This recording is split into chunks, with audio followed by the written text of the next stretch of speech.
오늘 여러분과 함께 여호수아 2장, 지난 토요일에 이어서 여호수아 함께 말씀 묵상하겠습니다. 여호수아가 이스라엘 백성들에게 요단강을 건너 드디어 진경 명령을 내립니다. 가서 아무것도 얻을 것이 없는, 이미 평생이 보장되어 있는 루벤과 갓과 그리고 므낫세 반지파에게 선봉에 서고 끝까지 형제들을 돕고, 그리고 너희들은 다시 돌아오라, 그 명령으로 이제 루벤과 그리고 이제 그 지파들이 앞장서서 나가게 됩니다. 맨 처음 공격하는 곳은 여리고성입니다. 오늘 여호수아 2장은 바로 그 여리고성에 대한 이 맨 처음 정복하기 전의 이야기입니다.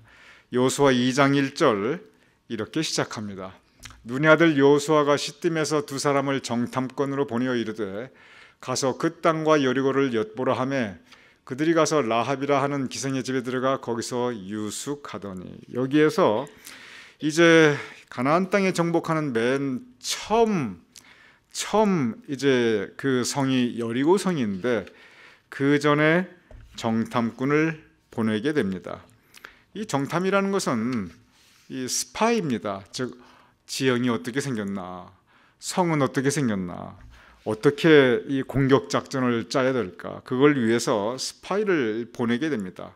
그때나 지금이나 정보가 참 중요합니다. 그래서 이 정탐꾼을 보내는 것은 그때나 지금이나 똑같습니다. 인포메이션, 이 정보를 알아야 되니까. 어느 나라나 그때나 지금이나 이 정보 이 기관들이 다 있게 돼서, 그래서 정탐꾼을 2명으로 보내게 되는데, 어디로 가냐면은 라합이라고 하는 여인의 집으로 가는데, 굳이 그냥 라합이라고 하는 사람의 집이라고 안 하고 라합이라고 하는 기생의 집이라고, 이 기생이란 말을 굳이 여기 덧붙입니다. 그리고 라합이란 이름에 언니나 기생라합 이렇게 기생이란 말을 이렇게 굳이 밝히게 됩니다. 기생이라고 하는 라합, 그 단어 한마디가 라합의 살아온 배경이나 현재 살아가는 모습이나 또는 그 사회적 위치가 그렇게 많은 사람들에게 존경받고 있거나 인정받는 그런 사람이 아니라는 것을 우리는 금방 알 수 있게 됩니다. 그런데 그곳으로 들어가게 됩니다. 그것은 뭐냐면, 기생의 집이니까 그냥 누구나 들어가서 잘 수 있고, 어떤 그 뭐랄까요, 굳이 내가 누구다는 걸 밝히지 않아도 되니까 그런 부분도 물론 있습니다. 그런데 이제 이 라합의 집에 들어갔다는 것이 알려지게 됩니다. 2장 3절 곧바로 이어집니다. 여러분이 한번 읽어주시지요. 시작.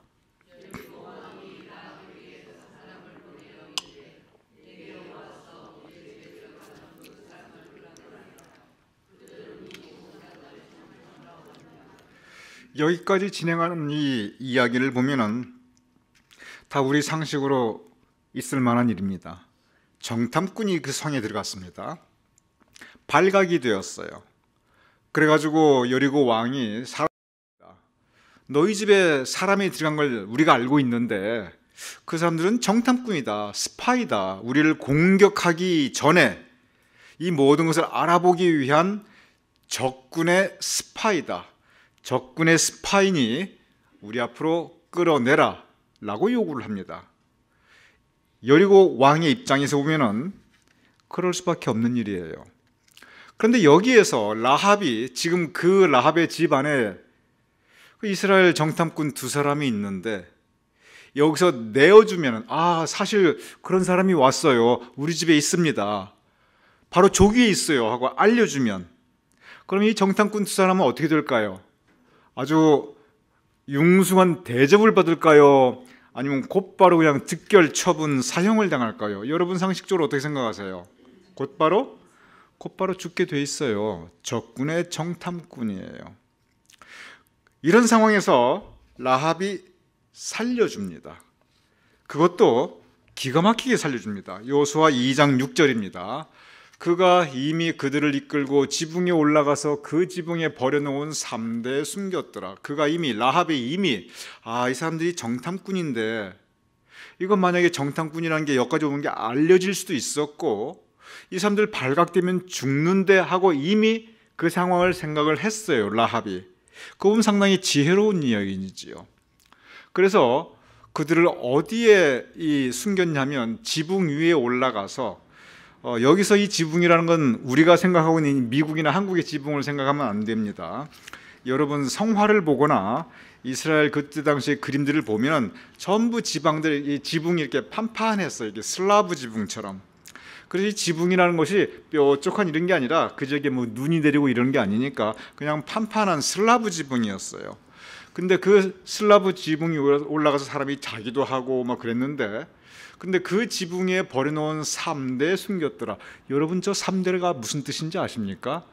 이 3대가 두 가지 단어의 합성어예요. 3이라는 단어가 있고 대라는 단어가 있어요. 이 두 개를 합쳐놓은 게 3대예요. 근데 여러분 저 3대가 어떤 뜻인지 어떤 모습인지 잘 그림이 그려지지 않을 거예요. 먼저 저 3이라는 게 뭐냐면, 지금이야 가장 많이 이제 입는 옷 중에 하나가 면이고, 면을 목화해서 이제 이 실을 추출해서 짭니다. 그래서 지금은 여러 가지 합성 섬유가 많이 됐지요. 하지만 얼마 전까지만 해도 목화에서 나는 이 면 방직이 가장 중요한 사람의 옷감이었어요. 이것이 전 세계적으로 다 마찬가지였어요. 그래서 이 목화라는 건 굉장히 중요한 식물이었고, 여기서 면을 짜가지고 그래서 사람이 옷을 입습니다. 물론 이제 비단이지요. 누에서. 근데 그건 워낙 고급 이 옷감이기 때문에 다시 말하면 누에서 실을 짠 비단이라는 건 옛날에 함부로 못 입었어요. 지금도 비단이라는 건 엄청나게 고급 직물입니다. 그런데 목화 이전에 한 역사적으로 보면은 한 1700년도 그 이전에는 뭐가 세계적으로 더 유명했냐면은 바로 이 삼이 더 유명했어요. 그래서 삼은 마치 갈대 같은 그런 식물인데 여기에서 이 섬유를 추출해 가지고 그래서 이제 이 옷감을 짰습니다. 그 린넨이란 말이 여기서 나왔어요. 그래서 이 린넨이란 말이 원래는 이 라틴어에서 나온 이 단어입니다. 여러분 린넨이란 걸 아실 거예요. 린넨이라는 것은 옷감의 종류인데 이 삼이 린텐이라고 그럽니다. 린텐인데 이게 그것이 다시 린넨으로 바뀌었어요. 그래서 한국말로는 못이라고도 합니다. 그러면 이제 갑자기 여러분 감이 확 들어오죠. 못이 그러면은. 그래서 이것이 1년 쓴 갈대인데 어떻게 되면 말려가지고 여기서 이제 섬유를 추출하다 보니까 옛날에 이제 한국의 볏짚 이렇게 묶어가지고 이렇게 세워놓듯이 삼을 갖다가 이만큼을 이렇게 모아가지고 묶어가지고 세워놓습니다. 그게 영어로 스토크, 대예요. 한마디로 이만큼 묶어서 이렇게 이만큼 모아서 묶어가지고 세워놓은 거, 그게 대입니다.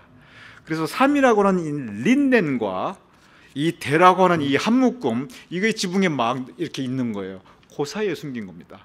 그러니까 이만큼 갈대가 있으니까, 묶은 거 있으니까 그 안에 사람을 들어가게 한 거예요.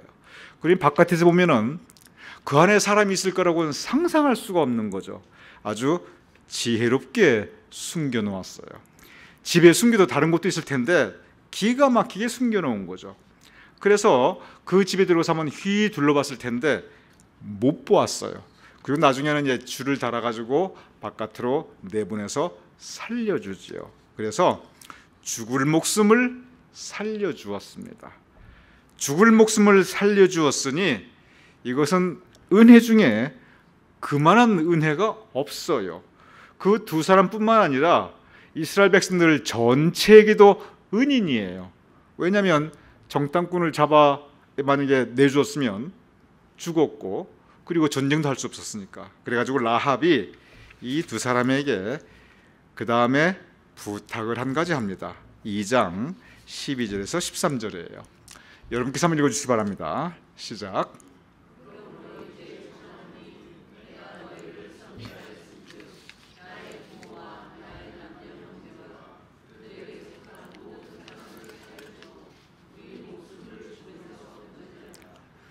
그런즉 이제 청하노니 내가 라합이 너희를 두 정탐꾼을 선대하였은즉. 참 이 선대라는 말이 좋은 말이에요. 성경이 여러 번 나옵니다. 선대라는 말이 착하게, 좋게, 선하게 대해준다는 뜻이에요. 서로 잘해준다는 뜻입니다. 물론 여기서 선대라는 건 특별한 의미지요. 죽을 목숨 살려줬다는 의미지요. 그렇지만 하나님께서 우리를 선대하시니 그런 말이 나와요. 이 선대라는 것은 서로 잘해주는 게 이 선대입니다. 근데 특별히 잘해줬죠. 그래서 너희를 선대해서 너희를 살려주었으니까, 그러니까 이번에는 너희가 나를 살려주되 부모, 남녀, 형제, 우리 일가족을 전부 살려달라, 그 부탁을 해요. 자, 그럼 정탐꾼 입장에서 보면은 정말 죽을 목숨을 살려줬으니 나중에 너희가 우리를 공격해올 때 우리만큼은 지켜달라, 그 얘기거든요.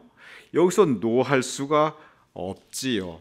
그래가지고 이 부분을 여호수아에게 보고를 합니다.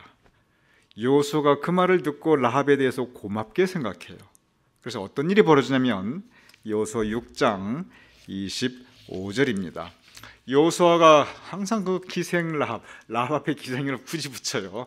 여호수아가 기생 라합과 그의 아버지와 가족과 그에게 모든 것을 살렸으므로, 즉 여호수아가 여리고를 공격할 때, 다른 것들은 다 성경말로 진멸, 다 멸절을 시키는데, 그런데 라합과 온 가족과 그에게 속한 모든 것, 심지어 가축까지로, 그런 뜻이죠. 살려가지고 그가 오늘까지 이스라엘에 거주하였으니, 오늘까지도 이스라엘 안에 그 일가 친척이 다 있다, 그 뜻이에요. 이는 여호수아가 여리고를 점탕하려고 보낸 사자들을 숨겼습니다. 여기까지 여러분들이 잘 아시는 내용입니다. 그래서 라합하면 여러분들이 기억하시는 것이 바로 이 장면이에요. 여기 보면 선대라고는 단어가 나오지요. 은혜를, 이 정탐꾼과 여호수아가 은혜로 갚습니다. 요즘 세상에 은혜를 잊어버린 경우가 참 많아요. 잊어버리는 것까지는 괜찮아요. 은혜를 원수로 갚는 경우도 참 많아요. 그런데 이 라합과 정탐꾼, 그리고 크게 나가 여호수아의 관계는 이 은혜를, 서로 은혜로 갚게 됩니다. 그러면 여기서 이렇게 라합의 이야기가 끝나는가? 그렇지 않아요. 라합이 여기서 끝나지 않고 신앙의 역사가 다시 펼쳐집니다. 마태복음으로 넘어가겠습니다. 마태복음 1장 5절에서 6절입니다. 굉장히 중요한 성경 말씀이니까 여러분 한번 읽어주시기 바랍니다. 시작.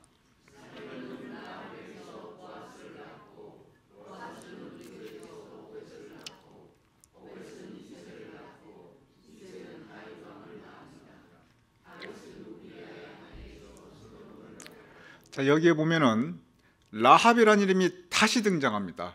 그것도 마태복음에서. 마태복음 1장은 예수님의 족보예요.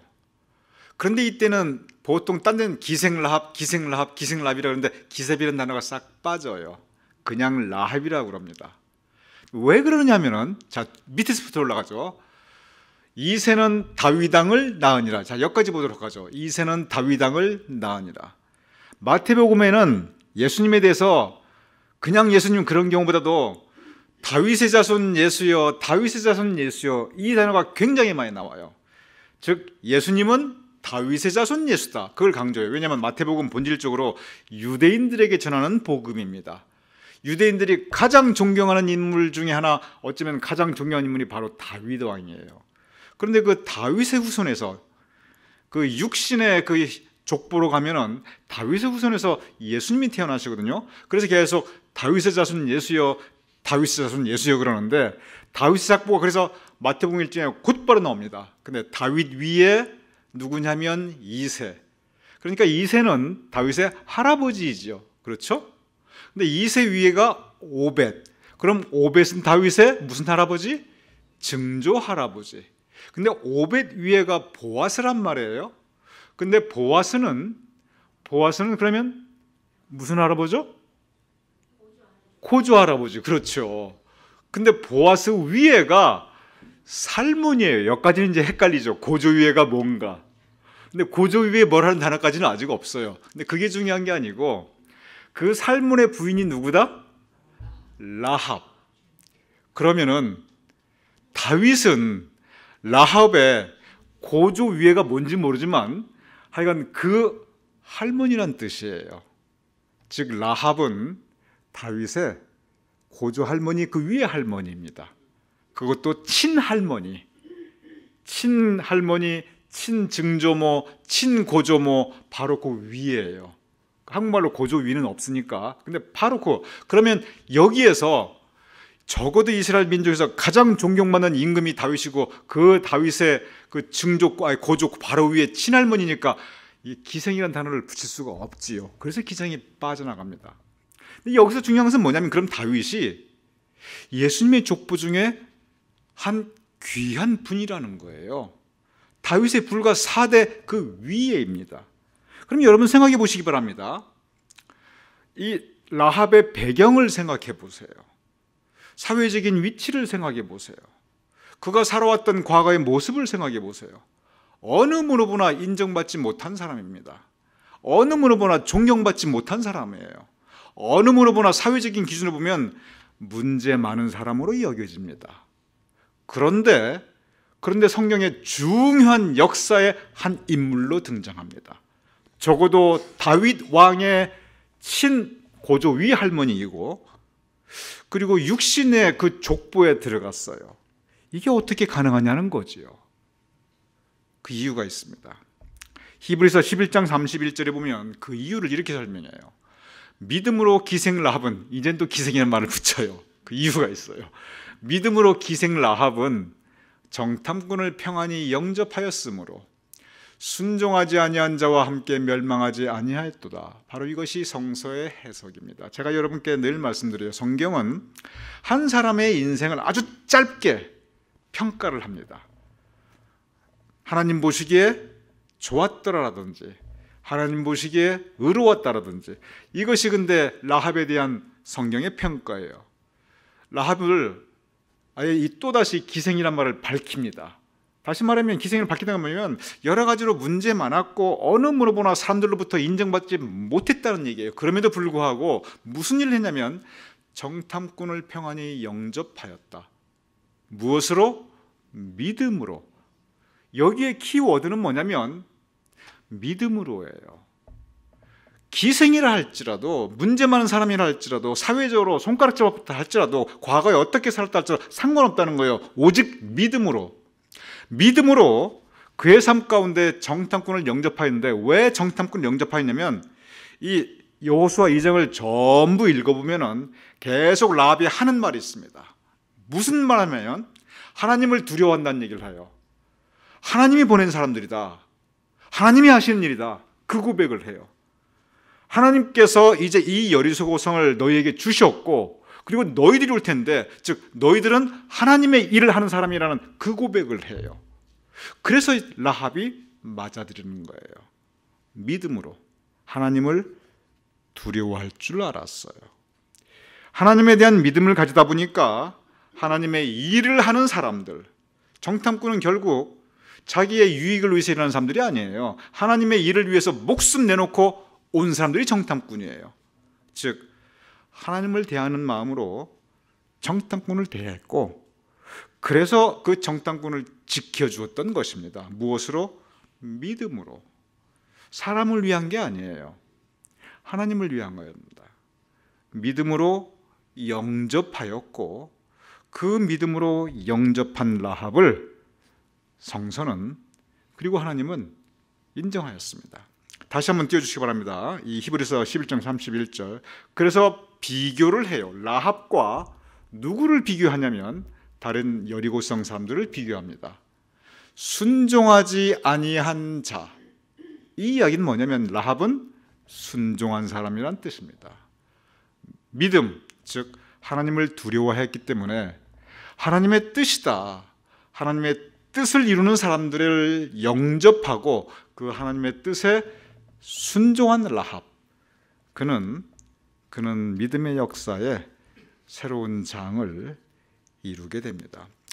여기서 믿음이란 단어가 중요하고요. 순종이란 단어가 중요한데 결국 믿음과 순종은 같이 갑니다.